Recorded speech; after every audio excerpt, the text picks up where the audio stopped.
Boa tarde, pessoal. Meu nome é Jaqueline, eu sou pseudo R4, quase intensivista. E eu vim falar um pouquinho, a apresentação é sobre um artigo publicado no Critical Care em 2003, que vai falar sobre o efeito da oxandrolona em pacientes com queimaduras severas, né? Tanto a parte anticatabólica quanto da cicatrização das feridas. Então, assim, por que pensar em usar um anabolizante para pacientes queimados? A gente sabe que na fisiopatologia dos pacientes queimados, eles apresentam inúmeras alterações metabólicas e de sua fisiologia que podem culminar com um catabolismo importante, e principalmente uma perda muscular importante. E tudo isso levaria à dificuldade em você conseguir cicatrizar a ferida e reabilitar o paciente a ponto dele poder ir para casa. E aí, se pensou, por que não usar um hormônio?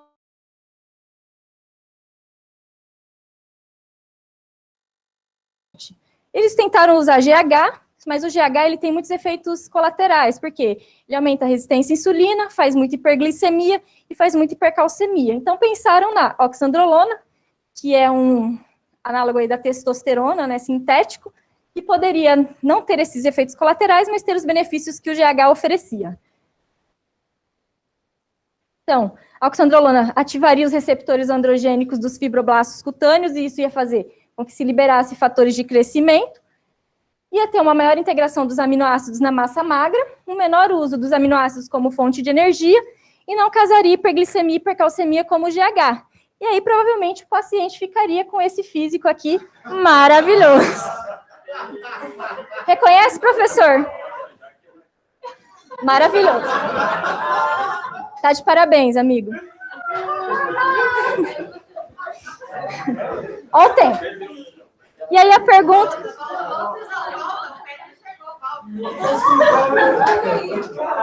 O que não faz, né? Desculpa, voltando. Renata, você não viu? Ó, oxandrolona, o que não faz? Gente, ele era natural, tá? Bom, vamos lá. E aí a pergunta do estudo é, será que essa oxandrolona, administrada no período agudo pós-queimadura, poderia diminuir o catabolismo proteico ou diminuir a perda de peso, principalmente de massa magra, ou aumentar a taxa de cura da área doadora de enxerto? Para isso, eles fizeram esse estudo, que foi feito em 1998, a coleta de dados, e a população foi composta de pacientes com 40% a 70% da superfície corporal queimada, que tinham mais de 20% da área enxertada. Aqueles acima de 70% foram excluídos, porque a mortalidade é muito grande, e aí não faria muito sentido ter no estudo, mesmo porque eram poucos doentes nessa faixa. A oxandrolona foi usada a dose de 10 miligramas, 2 vezes ao dia, até a alta para a unidade de recuperação, e considerava apto para alta a paciente que não tinha resposta mais ao estresse, ou seja, já tinha saído daquela fase inflamatória, não tinha infecção e tinha já menos de 10% das feridas ainda abertas. E era descontinuado se apresentava alguma complicação relacionada à oxandrolona, que era principalmente a disfunção hepática. O hirsutismo, eles não consideraram tanto, porque o período de uso era pequeno, então geralmente não acontecia. E aí, como era feito? Na admissão, o paciente era pesado, então, ou já no dia que ele chegava no D0, antes de receber volume, ou então com peso relatado ambulatorial, né, pela família. O tamanho da queimadura era avaliado e as comorbidades prévias. E aí, diariamente, eles viam peso, função renal e bioquímica. Função renal e bioquímica pelo menos 2 vezes por semana. Função renal, não, gente, desculpa, função hepática, escrevi errado. Pelo menos 2 vezes por semana. Fazia o cálculo do GEB, a ingestão de nutrientes e o balanço de nitrogênio e o tempo de cicatrização da área doadora. Então, onde tirava para fazer o enxerto, era ali que eles avaliavam, baseado na espessura do tecido que foi removido. Os pacientes todos ficavam, isso aqui é muito chique, né? A gente tem isso pra caramba. Quarto com temperatura controlada e a manutenção do curativo com cobertura, para você evitar perda excessiva de calor.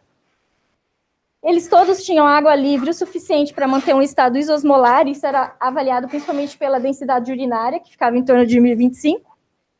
Tinha também o suporte nutricional já logo no segundo dia, eles não descreviam muito, eu não fui atrás do suplemento, professor, mas não falava muito como era a condição hemodinâmica desses doentes no trabalho, no corpo do trabalho. Então, eu não sei dizer se eles estavam chocados, se não estavam. Então, isso eu achei que faltou um pouco. Ops.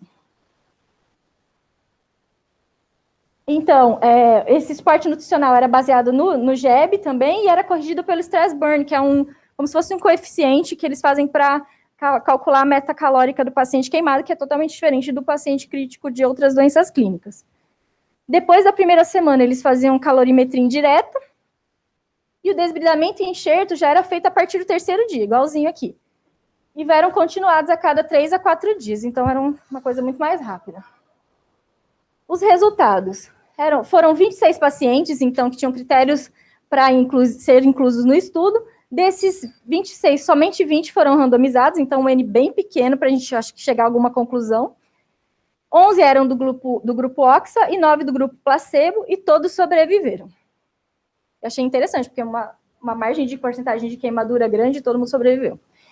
E aqui, eles não têm uma tabela 1 bonitinha, como a gente está acostumado. O que ele mostrou foi apenas essa tabela, onde ele dividiu os pacientes que eram placebo e os que eram Oxa.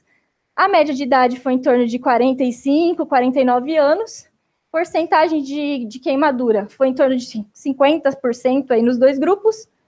A porcentagem de enxerto, né, de área coberta, 39 contra 36. E aqui ele fala sobre injúria por inalação também, queimadura de vias aéreas, foi igual mais ou menos nos dois grupos. E aí o que eles viram de resultado?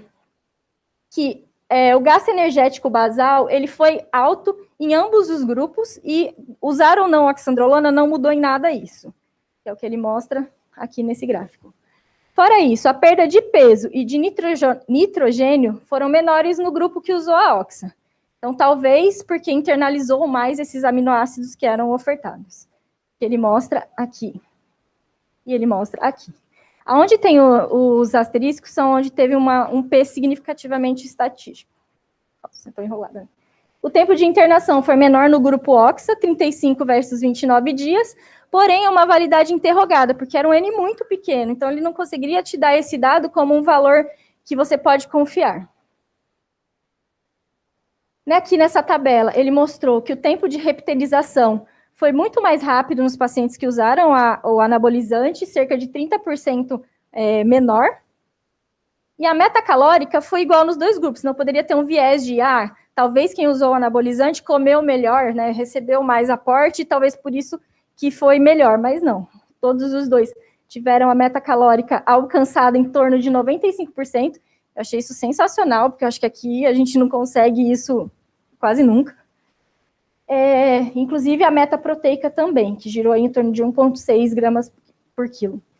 E disfunção hepática leve ocorreu em 50% dos doentes, mas em ambos os grupos. Não teve relação aí com usar ou não a droga, e ninguém foi descontinuado porque não foi nada importante do ponto de vista de precisar parar. Importante, eles consideravam acima de 2 vezes o valor de referência.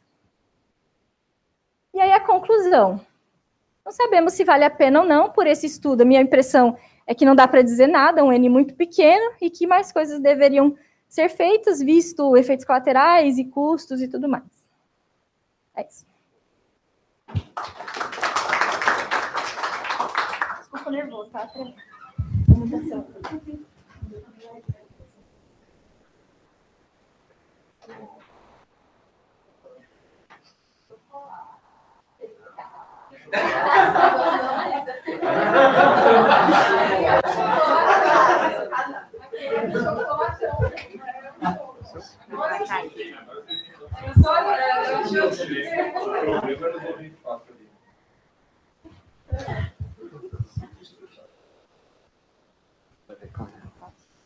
Bom, então, boa tarde. Esse estudo é falando do desfecho em 5 anos da oxandrolona em crianças com queimadura grave, né? É do Colégio Americano de Cirurgiões. É um artigo que tem bastante, assim, muita quantidade de dados, então eu dei uma resumida, vocês vão ver os principais resultados aqui. Tá? Por que isso foi investigado? Né? A gente sabe que os pacientes com queimadura eles têm aumento do catabolismo proteico e uma síntese inadequada de proteínas. Isso acaba levando a uma fraqueza muscular e perda da massa corporal e mineral ósseo. O efeito hipermetabólico, ele pode persistir por até 2 anos, né, após o insulto. Então, assim, é uma questão que é realmente importante nesse grupo de pacientes.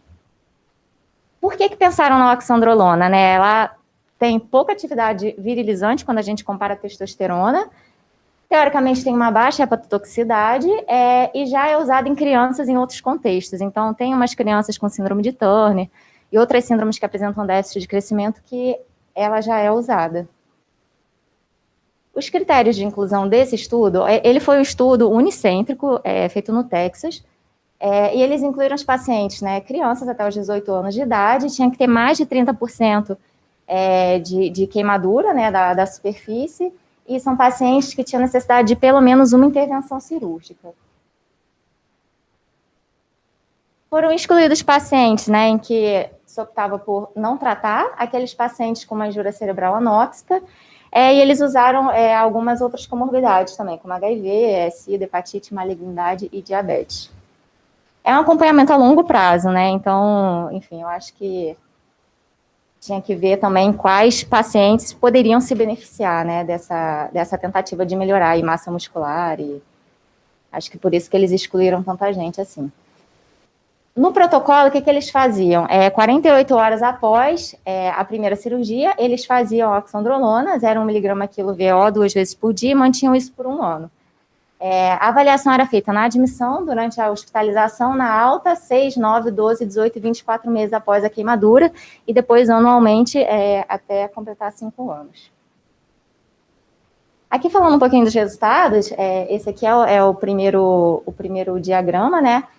Vocês veem que tinha um N inicial de 2.820, mas a maioria dos pacientes, eles não conseguiram incluir porque não preenchiam os critérios.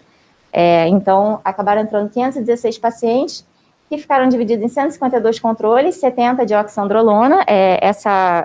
Enfim, a randomização foi diferente porque tinham outros medicamentos, outras drogas incluídas no estudo. Então, eles acabaram incluindo mais pacientes no grupo controle. E ainda teve uma subdivisão ali. Tem pointer aqui? Obrigada.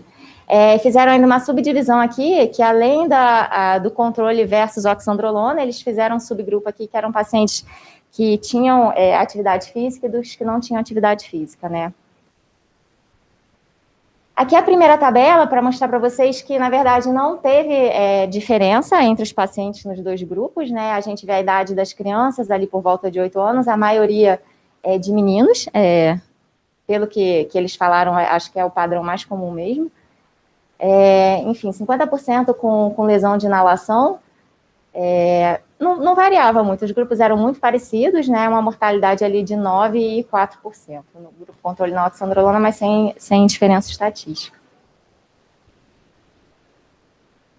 Esse primeiro gráfico aqui é do gasto energético basal, né, o efeito da oxandrolona. A gente pode ver que os pacientes que usaram a oxandrolona, eles tiveram um gasto energético basal mais baixo do que o grupo controle. E isso foi estatisticamente significativo, eles representaram aqui no gráfico essa diferença estatística como um espessamento aqui da curva. Então, teoricamente, nesse período aqui, né, que seria na fase inicial ali nos primeiros meses até aqui, entre 6 e 12 meses, haveria uma diferença do gasto energético.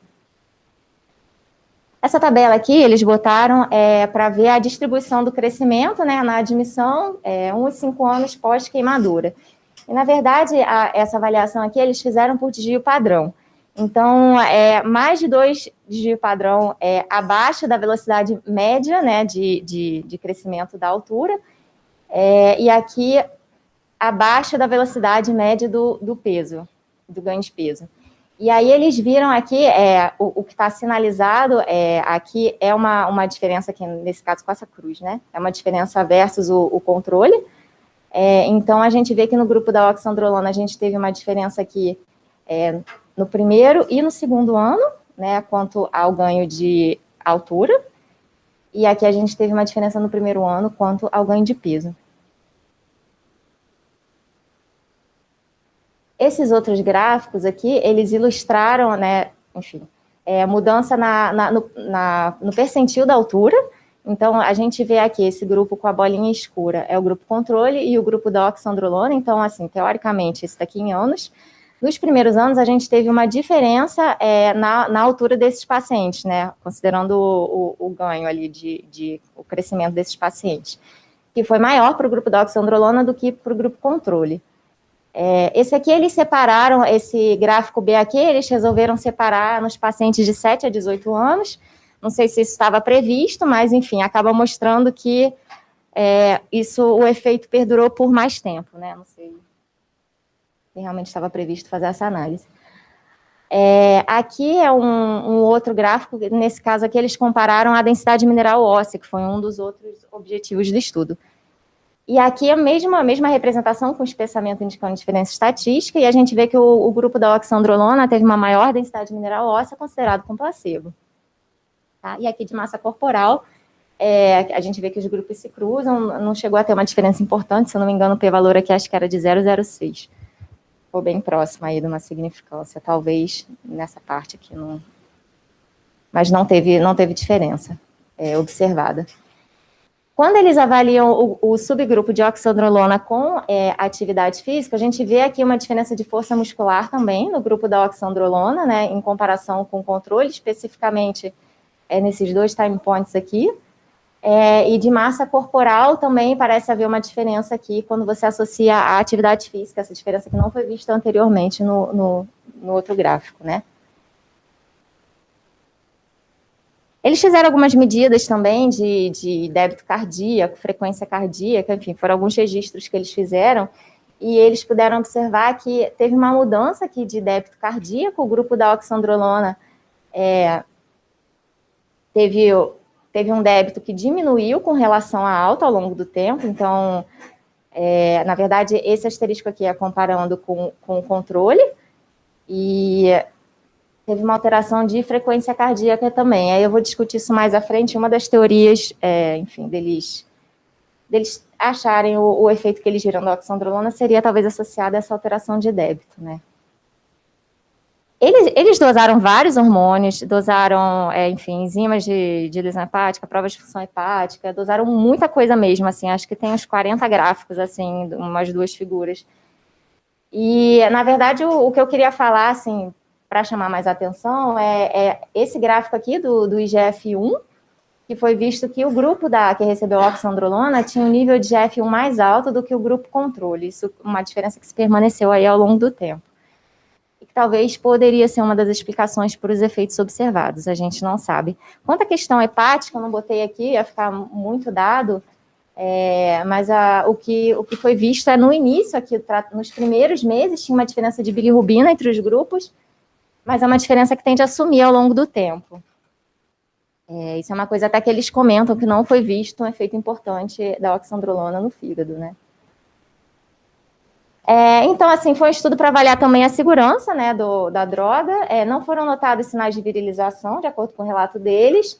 Não houve desfecho, não houve alteração no desfecho de transtorno de estresse pós-traumático, ansiedade, depressão.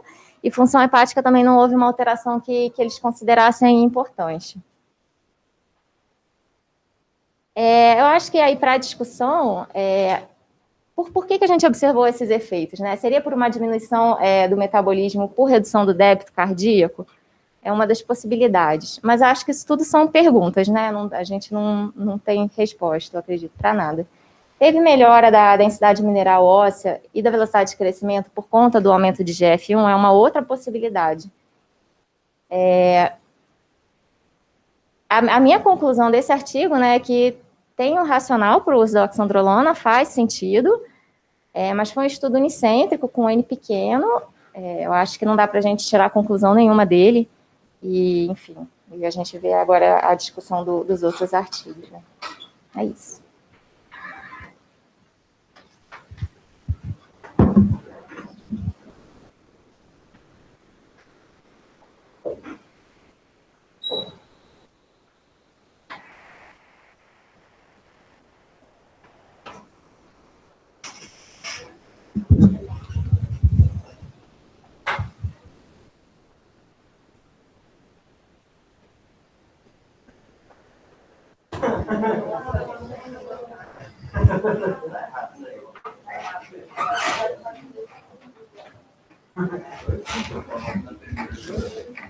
Bom, gente, boa tarde. Eu vou apresentar esse estudo, que é muito parecido com o estudo da Claudinha, um estudo de segmento de uma subpopulação desses pacientes. Inclusive, eu tinha começado a ler o mesmo artigo que ela para a apresentação, depois que eu percebi que eu estava fazendo errado. E eles acompanhavam por pacientes que fizeram uso da oxandrolona por mais um ano a partir desse ano. Então, alguns desses pacientes, eles faziam uso de 24 meses de oxandrolona e eles acompanhavam o desfecho aí em 5 anos desses pacientes. E aí, como eu disse, esse é o texto dela. É um subgrupo de pacientes que eles aceitaram receber oxandrolona por mais um ano, e aí eles acompanharam. Então, metodologia, tudo ela falou já, eu só vou falar dos resultados, que é bastante parecido, tá? A pergunta, então, é se a administração de oxandrolona por 24 meses em pacientes pediátricos com queimaduras graves melhoraria desfecho.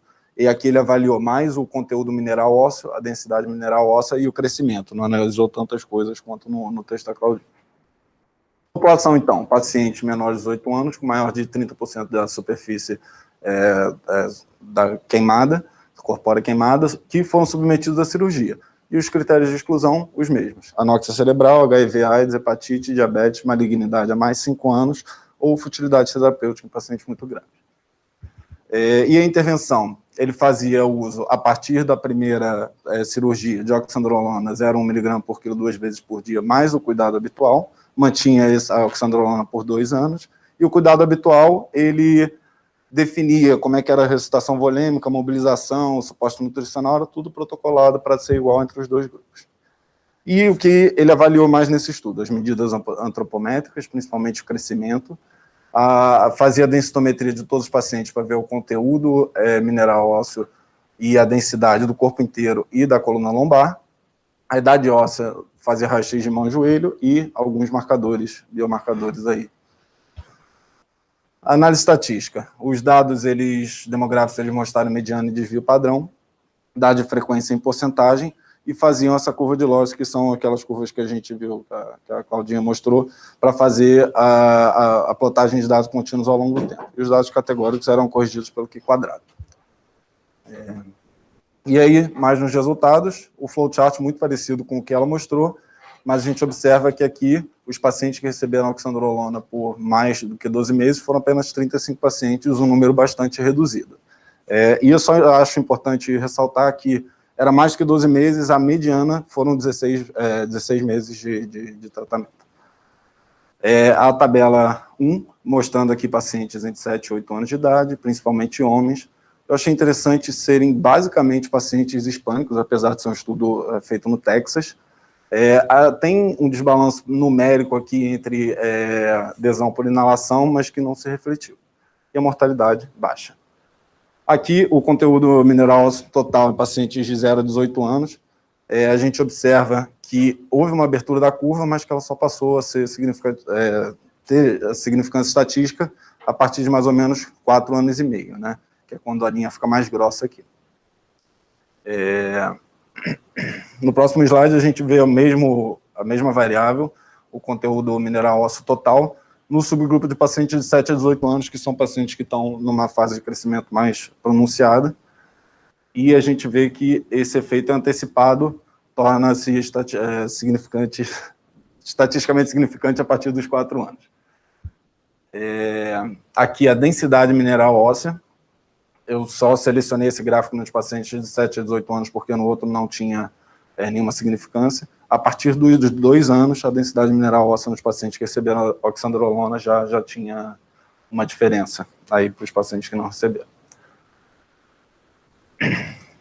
Aqui, esse gráfico é a variação percentual do conteúdo mineral ósseo. Então, a gente observa que em ambos os grupos, inicialmente, por conta do insulto, você teve uma queda do conteúdo da lombar ali, né? Acabei escrevendo tradução errada. Mas que no grupo da oxandrolona, o conteúdo, a partir do 2º ano, também melhora. Esse gráfico aqui é mostrando o Z-score dos pacientes, aqui no grupo controle e aqui no grupo oxandrolona. A gente observa que a maior parte não teve uma osteoporose juvenil, mas no grupo controle, alguma parte passou da linha do -2. Então, mostrando aí que talvez tenha maior evidência de osteoporose juvenil. E aqui a tabela de crescimento, que a gente observa a diferença. Aqui são pacientes que tiveram abaixo de menos 2 desvio padrão do crescimento. A gente observa que os pacientes da oxandrolona mantinham um efeito de maior crescimento até mais ou menos 3 anos, depois da queimadura. É só uma tabela, como no trabalho dela tinham muitos biomarcadores, só mostrar que a administração de oxandrolona aumentou a quantidade de fator de crescimento semelhante à insulina, mais ou menos durante 1 ano. Então, no segundo ano de administração, eles não conseguiram mostrar essa diferença. E aqui comparando o conteúdo mineral ósseo e a densidade nos pacientes que receberam 1 ano de tratamento, que era o trabalho dela, e nos pacientes que receberam 2 anos de tratamento.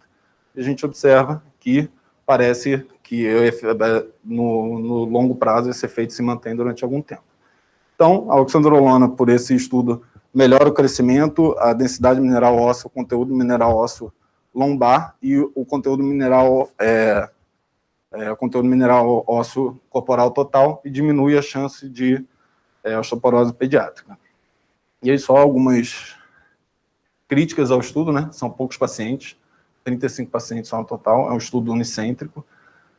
Acho que essa questão de terem mais pacientes hispânicos mostra alguma coisa, ou uma seleção de pacientes, ou talvez só um grupo preferencial, mas como no próprio estudo ele bota, precisa de estudos com maior número de pacientes para a gente chegar a alguma conclusão. E é isso.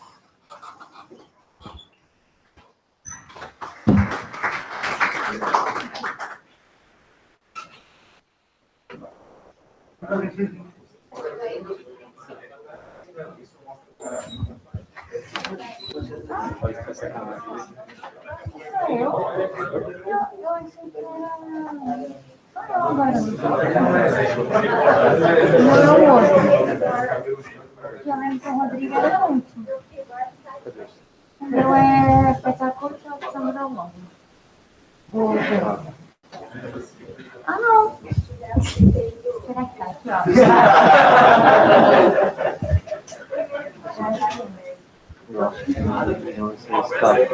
Ah, o Rodrigo agora? Você chegou a baixar? Baixei. E ficou ali, ó. Na cantinha. Uhum. Não, ficou aqui embaixo. Ficou com a... Quer prender de novo?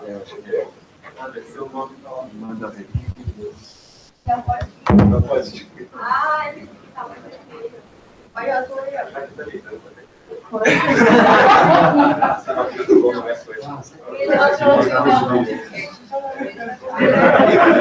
Estava do lado.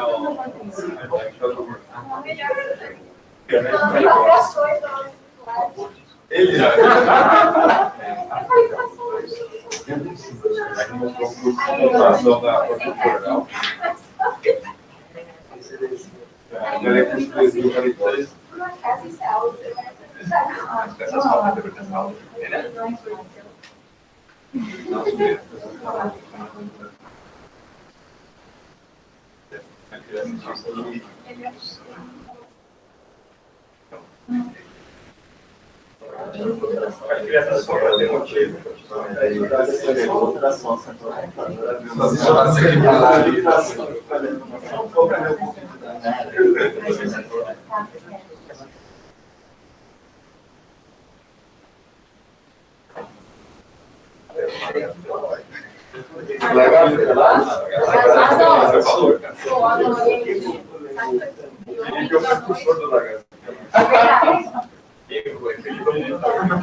Ele não leva nada.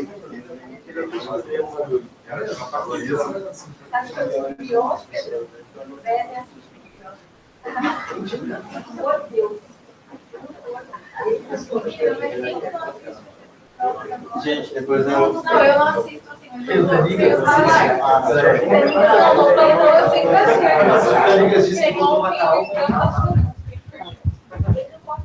Pode. Depois eu vou pegar esses quadros que vocês viram, que é fora do contexto. Tá dando um nervinho com essa sala cheia.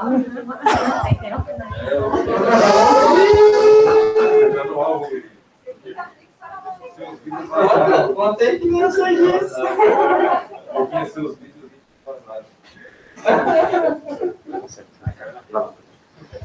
Bom, então, boa tarde.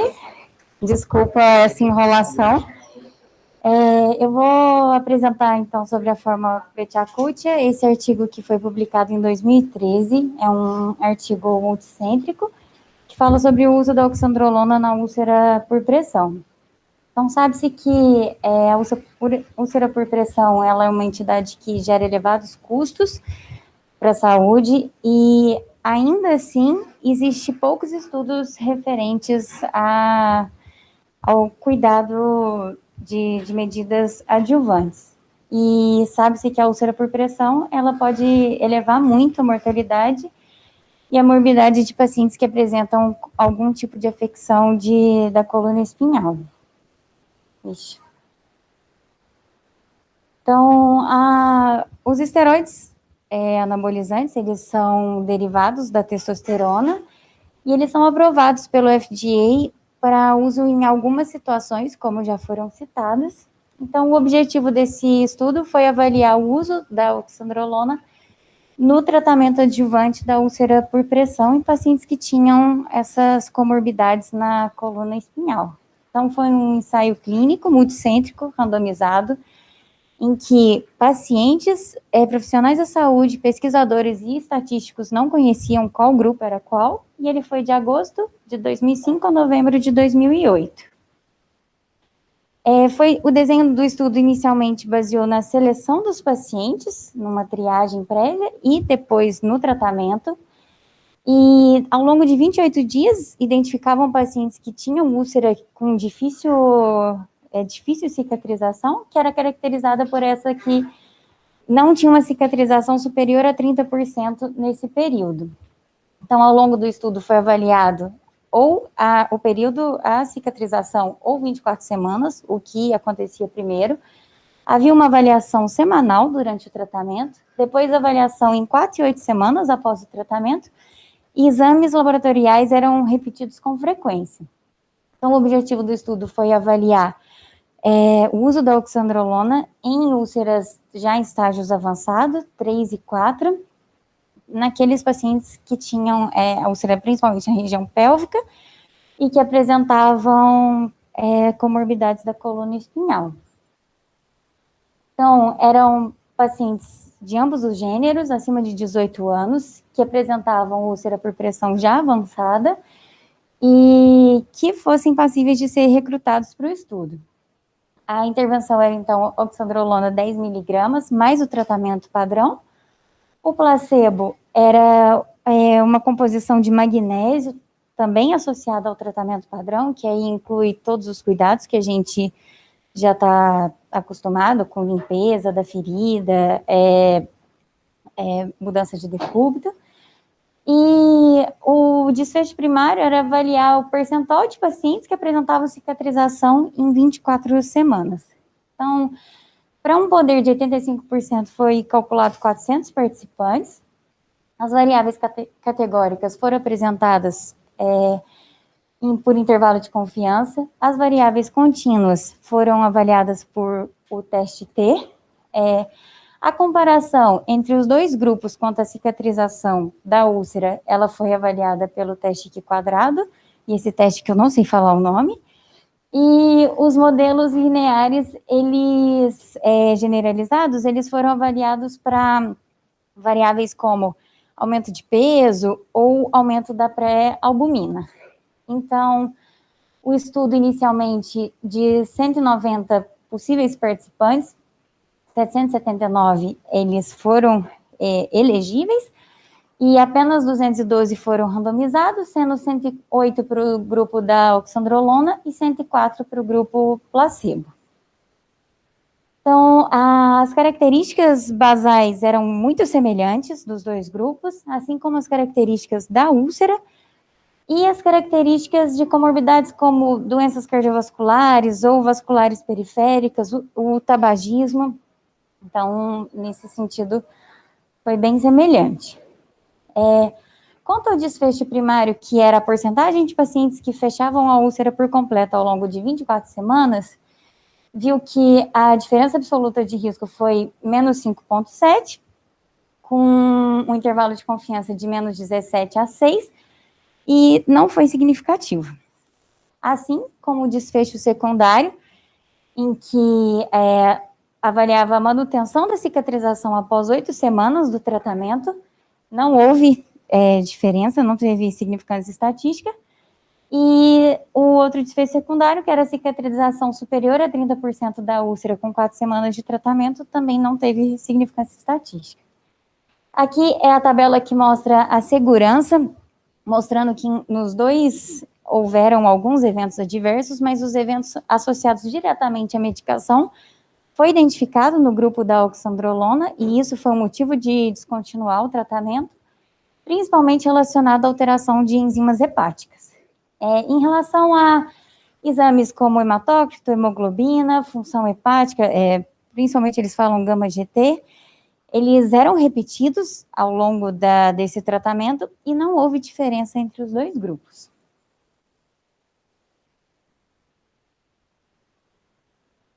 Aqui, a única coisa significativa que teve no estudo foi que no grupo oxandrolona houve um aumento do valor da pré-albumina sérica e em torno ali das primeiras 4 semanas e se manteve elevado. Mas a impressão que eu tive desse trabalho é que, apesar de ter sido um trabalho multicêntrico, até com um N razoável, ele não demonstrou nenhum benefício com a oxandrolona. A única coisa significante foi essa questão da pré-albumina, mas que ainda assim não influenciou na cicatrização em si. Então, eu acho que os cuidados padrões, talvez até o espinafre do Popeye, seja melhor do que a própria oxandrolona. Foi a impressão que eu tive nesse estudo.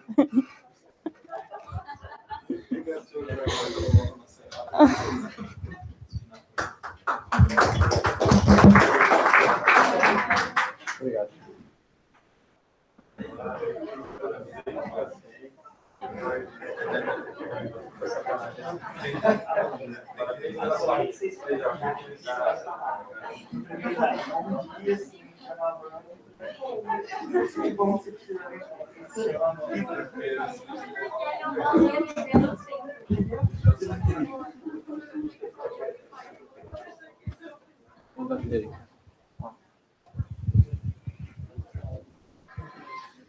Opa.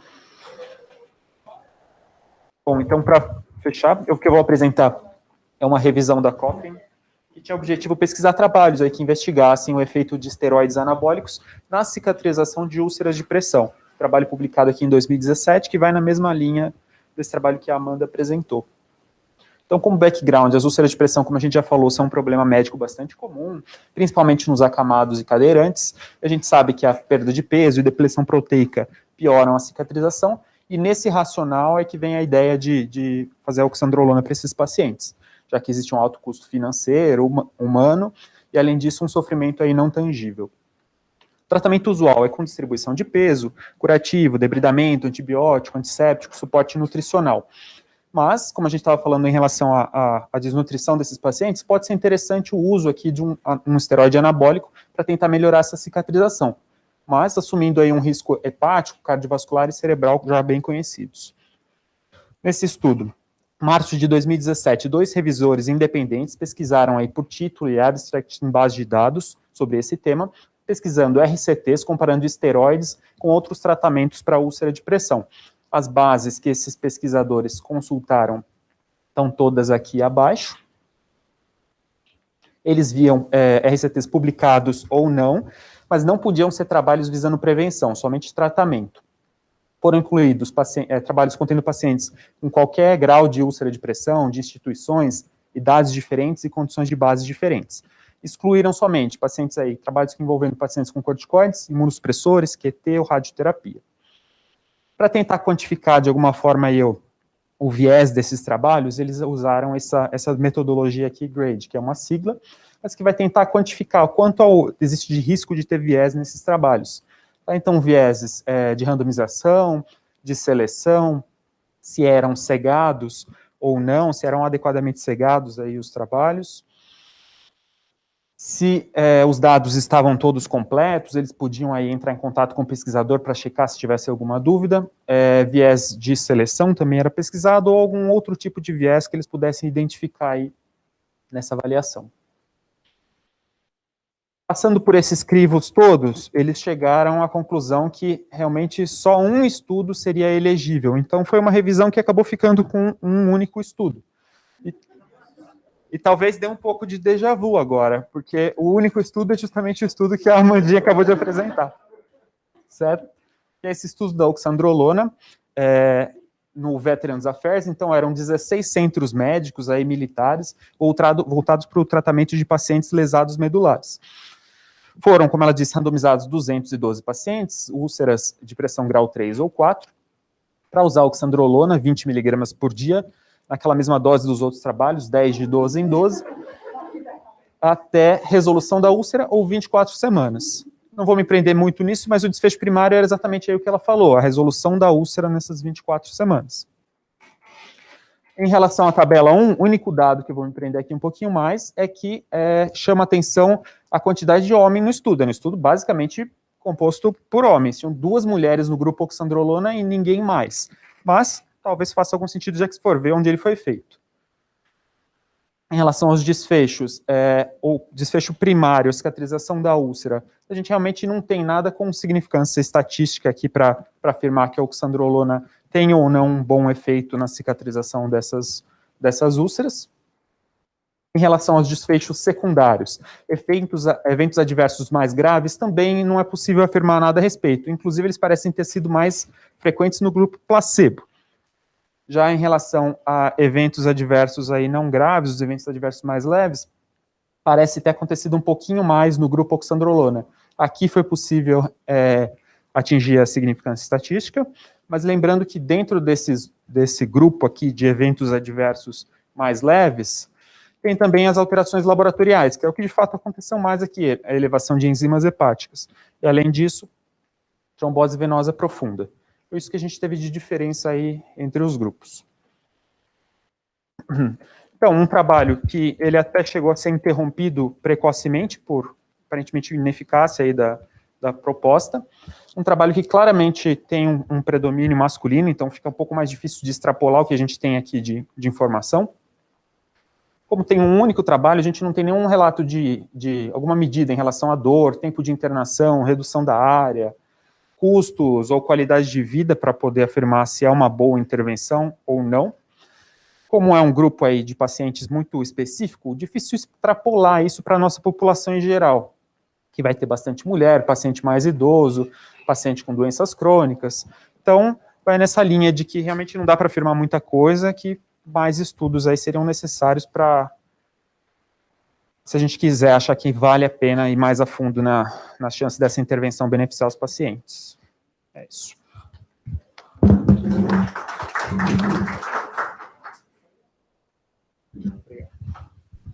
Bom, gente, então é o seguinte.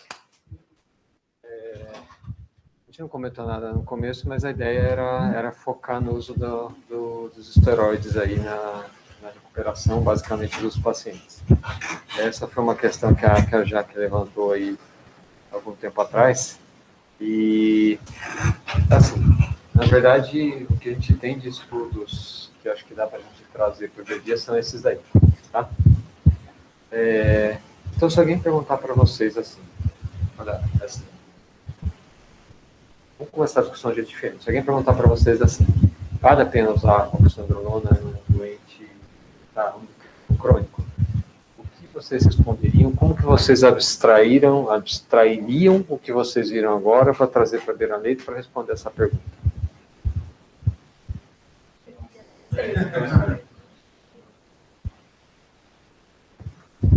Professor, pelo que eu vi assim, dos estudos, eu fiquei com a impressão de que talvez para queimado faça um pouco mais de sentido, pelo que a gente viu de literatura, mas mesmo assim, eu achei uma evidência muito fraca ainda, com 20 pacientes, acho que não sei se talvez por ser uma patologia não tão frequente, mas acho que a gente tem mais do que 20 queimados aí por mês no mundo, acho que talvez daria para fazer uma coisa um pouquinho melhor. E para úlcera, aparentemente, não faz muito sentido. Os outros trabalhos eram de criança, acho que talvez dê para extrapolar alguma coisa, mas eles viam muito massa óssea e tal, que eu não sei se é isso que a gente quer ver no adulto.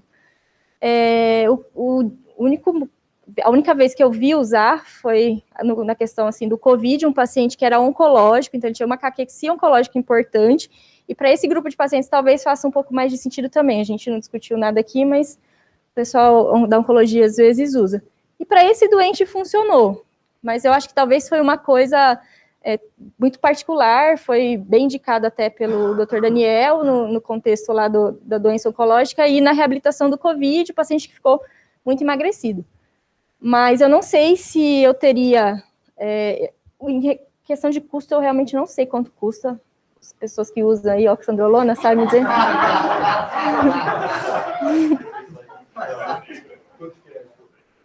Eu não sei se valeria a pena pagar para ver, e principalmente na UTI, que a gente já tem tantas outras coisas que podem dar disfunção hepática, e talvez a gente acrescentar mais uma medicação que a gente não sabe se vai ter benefício para ajudar, e pode ser que piore. Eu queria usar aquela vez no seu Aderson, não sei se... Ai, desculpa, não sei se eu posso falar nome aqui. Num paciente, desculpa, na GN, era um pós-Covid, assim, caquético, e que não saía da ventilação mecânica, não saía, e aí eu fiquei atormentando o professor, vamos pôr. E aí, todo dia ele, legal, mas hoje não. E aí, daí foi quando ele falou, vamos fazer uma discussão? Eu falei, vamos. Aí, quando eu vi, eu falei, eu sabia que ia ser eu que ia apresentar. Mas foi muito legal. Hoje eu acho que eu pensaria mesmo, professor, se vale a pena ou não. Mas com essas evidências que a gente viu aqui, eu acho que não, mas individualizar cada caso, talvez. Só fazer uma colocação que, assim, o que a Jaque queria fazer era o doente que já estava na reabilitação, né? Não é na fase aguda, nada disso. E, assim, se for fazer um paralelismo, claro que acho que não existe paralelismo com criança que a gente faz, né? Mas se existisse, talvez fosse o momento de usar, né? Vai, que mais então, gente? Então, o que a gente acabou de ver são estudos em criança, em crescimento e, na verdade, aquisição, deposição de micronutrientes, e o por pressão, que é um estudo só. Ó, gente, então, a ideia de colocar uma meta-análise no final não é para ser repetitivo mesmo, tá? Mas é para a gente ter uma ideia, que só tem um estudo mesmo. É negativo, é um estudo que vocês forem ver o desenho dele, de levantar para olhar como que era a observação, ele é muito legal.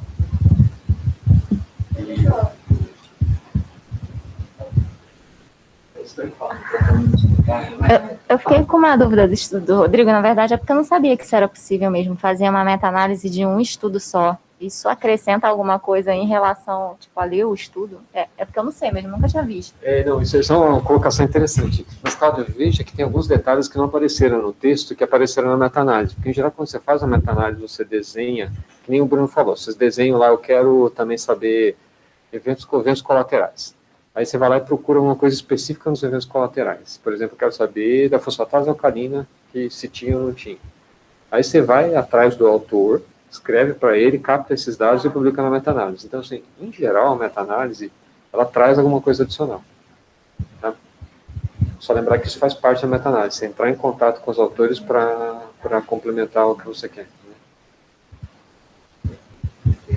Uma dúvida nesse trabalho, como é que chegaram no cálculo amostral? Porque me parece assim, um número muito pequeno de doentes, que não é uma condição rara também, né? Olha, provavelmente foi uma amostra de conveniência, né, cara? Até pouco tempo atrás não tinha realmente grandes desenhos de espaço amostral, tamanho amostral, não. Tá?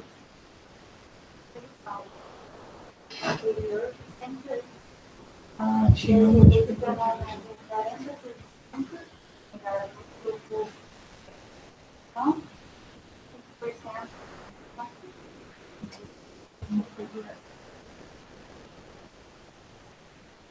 Não, tá certo, tá certo.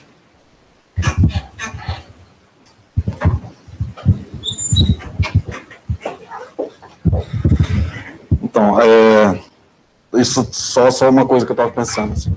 Eu acho que todos esses estudos mostraram com um segmento de razoável de 5 anos que talvez não seja uma coisa tão deletéria para o paciente fazer o uso da oxandrolona, né? Principalmente em crianças que foram os estudos com maior segmento.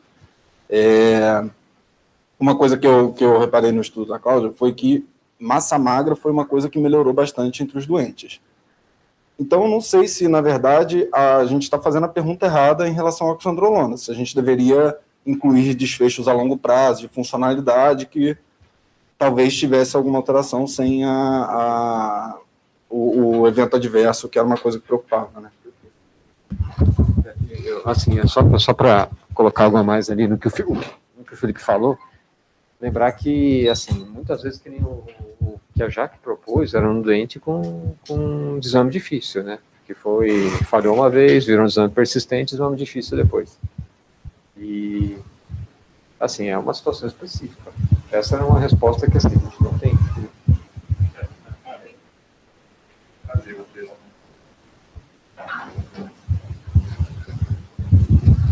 Desculpa.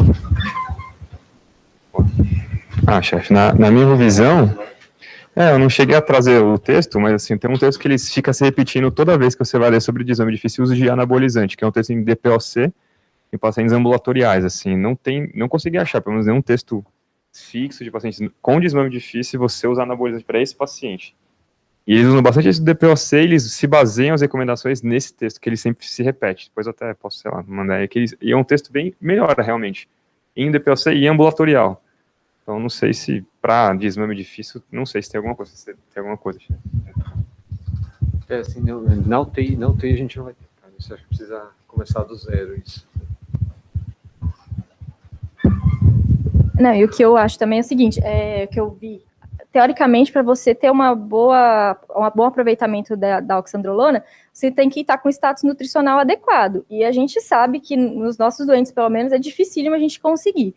Hora ele vomita, hora ele tem diarreia, hora para a dieta porque perdeu a sonda. Então, a gente não consegue manter os 95% de meta calórica diária que o pessoal conseguiu manter naquele estudo que mostrou benefício.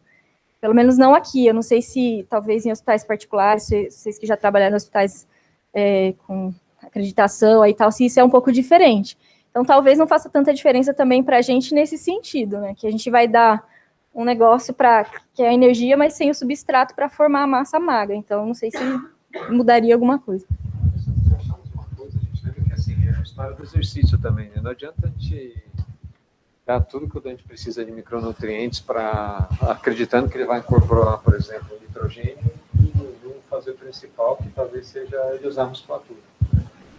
Então, no desmame até faz sentido se você está tentando todo dia desmolar, você está pondo carga para a musculatura do doente. Né? Mas a história de fazer exercício aparentemente faz diferença. Né? A gente desafiar realmente a musculatura. E isso é uma coisa que no desmame difícil a gente acaba às vezes deixando, né? O dente tem que ficar sendo desafiado. Então, acho que assim, sempre que você fala em alguma coisa que é pró-anabólica no doente crítico, a primeira coisa que vem na cabeça é o GH. Né? O GH na fase aguda, tudo bem, gente, é associado a maior mortalidade, mas na fase aguda, depois ninguém sabe qual é o real efeito dele. Tá? Não estou falando que eu sou a favor nem contra, mas acho que é uma coisa que tem que estar atrás da orelha. Acho que um outro doente, se a gente usar, ou alguém propor usar, não vai ser um absurdo. Tá? O paciente que a Jaque falou, a gente acabou não usando, mas é que ele realmente estava numa curva de melhora. Mas o Lucas tem um doente lá que talvez seja um candidato, né? Só que ele ainda está meio agudo de umas coisas aí. Um dia. Bom, enfim. Gente, alguém quer falar alguma coisa a mais aí? A gente quer falar.